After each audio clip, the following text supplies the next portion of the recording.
Les angoisses liées à la mort. La peur d'un scénario négatif de ce qui pourrait avoir après la mort. Donc une sorte d'enfer, le néant, ou alors, dans pas mal de cas, la peur de ce qui pourrait arriver à tes proches et à ta famille si jamais tu venais à mourir. Surtout si tu es un parent. Cette angoisse, elle est alimentée par une chose, qui est ton besoin de certitude. Donc quel outil tu peux utiliser contre ce besoin de certitude pour enlever tes angoisses liées à la mort? Et si tu veux un post par jour pour mieux gérer tes émotions, abonne-toi. La foi. Donc pas forcément la foi dans le sens religieux, mais simplement le concept de croire en quelque chose de positif en l'absence de preuves. Donc que ce soit une forme de paradis, de réincarnation, ou simplement le fait que tes proches pourront très bien vivre sans toi. Que ce soit Dieu ou l'univers a décidé qu'on n'aura jamais la réponse de ce qui arrivera après la mort.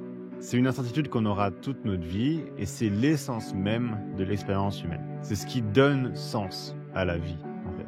C'est pour ça que la seule solution qui marche vraiment, c'est de choisir la foi. Et la clé dans tout ça, c'est de comprendre que la foi ne t'apportera jamais le même degré de réassurance que la certitude. Et surtout que c'est quelque chose que tu dois entretenir.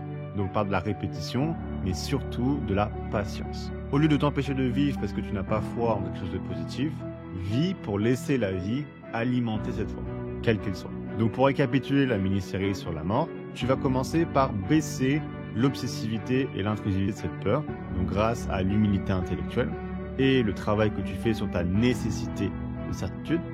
Et tu vas pouvoir ensuite le soutenir petit à petit par une foi que tu vas développer elle aussi petit à petit, jusqu'à arriver à un stade où en fait la mort, tu n'y penseras plus.